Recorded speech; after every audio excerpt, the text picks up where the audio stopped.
Hello everyone, welcome to Navankur digi lessons. इस video में हम नव संवत्सर टॉपिक से रिलेटेड क्वेश्चंस के आंसर को पढ़ेंगे एवं समझेंगे। पहला प्रश्न है, निम्नलिखित प्रश्नों के उत्तर संक्षेप में लिखिए। नव संवत्सर से क्या तात्पर्य है? नव संवत्सर से क्या तात्पर्य होता है?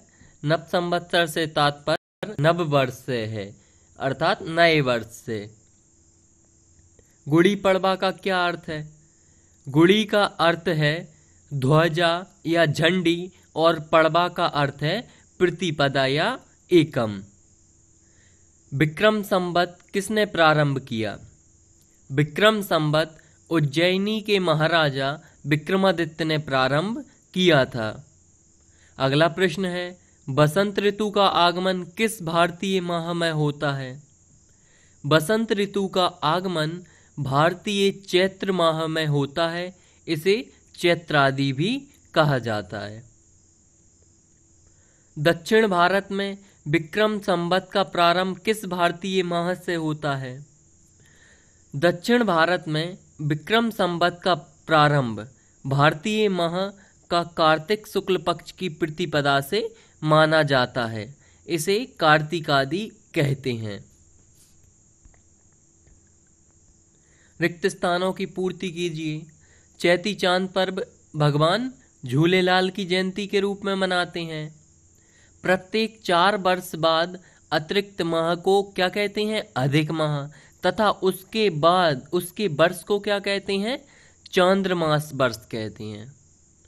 नवरात्रि वासंतीय आश्विन माह में तथा नवरात्रि शारदीय चैत्र माह में आती है। यानी साल में 2 नवरात्रि आती हैं। तो बसंतीय जो नवरात्रि रहती है वो आश्विन माह में तथा शारदीय नवरात्रि चैत्र माह में आती है।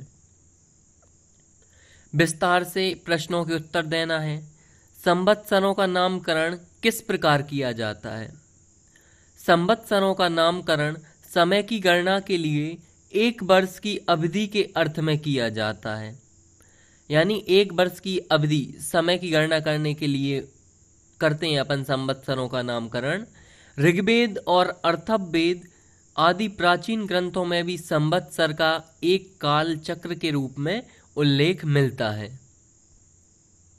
भगवान झूलेलाल की पूजा क्यों की जाती है? भगवान झूलेलाल सांप्रदायिक सद्भाव और एकता के प्रतीक थे।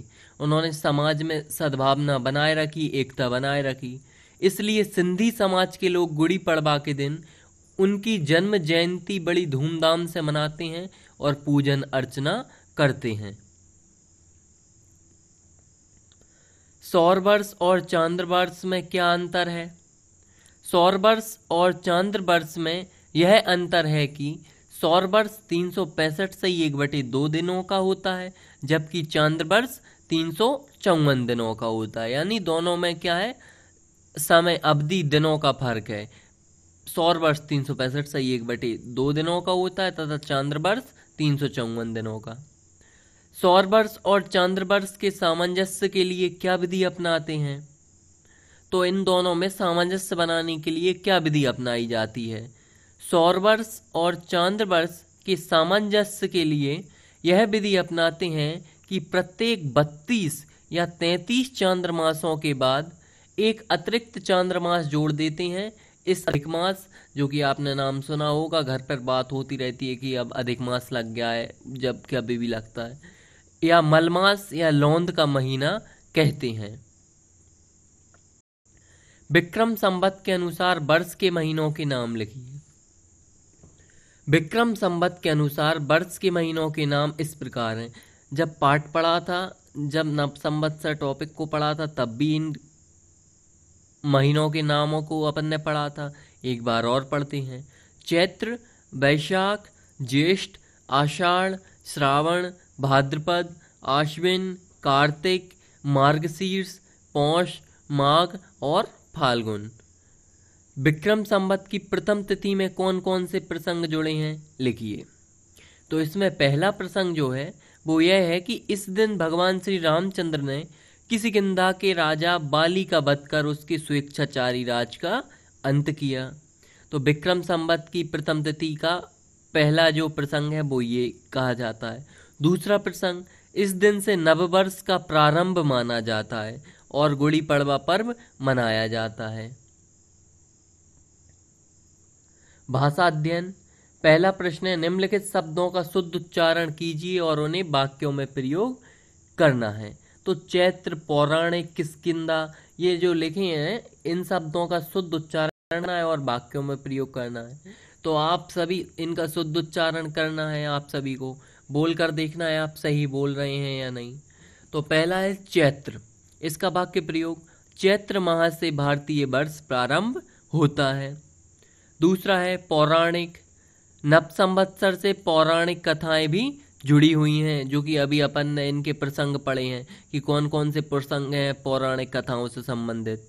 किष्किंधा, बाली किष्किंधा का स्वेच्छाचारी शासक था। ऋग्वेद सबसे प्राचीन वेद है। अर्थववेद, अर्थववेद में अर्थ संबंधी जानकारी उपलब्ध होती है। पूर्णिमा, पूर्णिमा के दिन चंद्रमा पूर्ण रूप से प्रकाशमान रहता है। विक्रमादित्य, विक्रमादित्य उज्जैनी के सम्राट थे। स्वेच्छाचारी, स्वेच्छाचारी शासक का एक दिन अंत निश्चित है। जैसे कि बाली स्वेच्छाचारी शासक था, अपनी इच्छा मन मर्जी के काम करता था, उसका अंत प्रभु श्री राम ने किया। निम्नलिखित शब्दों में एक प्रत्यय का प्रयोग करके नए शब्द बनाना है। तो कोई भी शब्द ले सकते हैं, उसमें एक प्रत्यय जोड़ना है और एक नया शब्द बनाना है जिसका कोई अर्थ हो। प्रसंग धन एक प्रासंगिक, समाज में एक प्रत्यय जोड़ा तो नया शब्द क्या बना, सामाजिक। परिवार में एक जोड़ा तो पारिवारिक। नीति धन एक नैतिक। साहित्य धन एक साहित्यिक। मूलधन एक मौलिक। निम्नलिखित शब्दों की संधि विच्छेद कीजिए। संधि विच्छेद करना है सिर्फ इनकी, नीचे शब्द दिए गए हैं। तो स्वेच्छाचारी का स्वेच्छाधन आचारी। विक्रमादित्य का विक्रम धन आदित्य। सर्वोदय सर्वधन उदय। पुस्तकालय पुस्तक धन आलय। नरेंद्र नरधन इंद्र। निरोग निहिधन रोग। निष्कपट निहिधन कपट। प्रातः काल प्रातः धन काल। अपनी पुस्तक के अंत में दिए गए शब्दकोश में से निम्नलिखित शब्दों के अर्थ खोजिए और उन्हें वाक्य में प्रयोग करना है। तो पर्व, गणना, मलमास, ये सभी जो शब्द दिए गए हैं इनके अर्थ भी बताना है और इनका वाक्यों में प्रयोग भी करना है। तो पहला है पर्व। पर्व का अर्थ क्या होता है, त्योहार। दीपावली भारत का एक सांस्कृतिक पर्व है, एक त्योहार है, हम सभी लोग मनाते हैं मिलजुल कर सद्भावना के साथ। दूसरा है गणना। गणना का अर्थ क्या होता है, गिनती। भारत में समय की गणना करने की विधि अति प्राचीन है। मलमास का अर्थ क्या होता है, अधिक मास। मलमास को लौंद का महीना भी कहते हैं, अभी थोड़ी देर पहले पढ़ा है अपन ने एक क्वेश्चन आंसर में इसको। उपलक्ष्य विषय में, बसंत पंचमी के उपलक्ष्य में कल विद्यालय का अवकाश रहेगा। प्रस्थान यानी रवाना होना, हम कल दिल्ली के लिए प्रस्थान करेंगे। संवर्धन यानी विकास, भारत के संवर्धन में राजनेताओं का विशेष योगदान रहा है। इस प्रकार हमने नव संवत्सर टॉपिक को सबसे पहले इसकी पिछली वीडियो में विस्तार से पढ़ा और इस वीडियो में हमने उससे रिलेटेड सारे क्वेश्चंस के आंसर को समझा। आप सभी इन सभी क्वेश्चंस के आंसर को नोट्स बना लीजिए, उन्हें रिवाइज करिए, उनकी